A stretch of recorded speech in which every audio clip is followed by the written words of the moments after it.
ituturo ko sa inyo kung paano magluto ng buttered shrimp. Ito po yung mga panghalo natin: bawang, kinchay leaf, dairy cream, oyster sauce, cornstarch, pampalapot natin mamaya, tsaka sili po kung gusto nyo po maanghang. Ngayon po ituturo ko sa inyo kung paano maglinis ng hipon. Ganito lang. Ayan, gugupitin nyo lang yung gilid. Ayan, gitna. Para matanggal natin yung kinain nila. Ayan, ganun lang po kadali.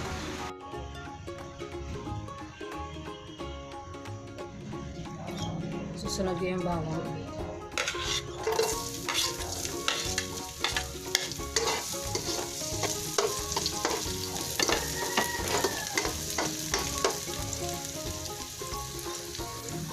Susunod ko na yung kalahati ng dairy cream.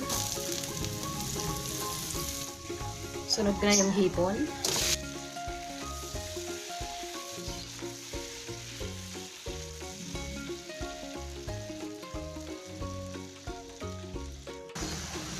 Lalagay na tayo ng patis, magic sarap,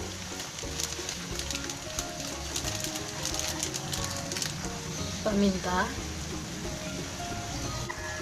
kaunting bitchin,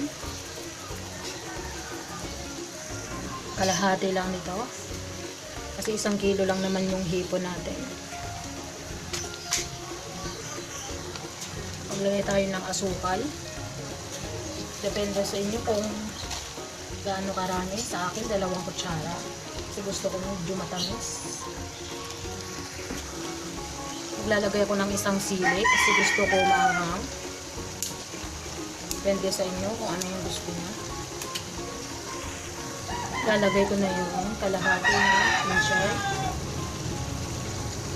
Maglalagay tayo ng kaunting cornstarch, pampalapot lang. Ayan. Papakuluin lang natin sandali. Maya-maya lang pwede na itong ulamin. Ayan, luto na. Ganun lang kadali magluto ng buttered shrimp. Ito na nga po, natapos na akong magluto. Ito na po yung garlic buttered shrimp. Pakasarap nito, guys. Tara, kain na tayo.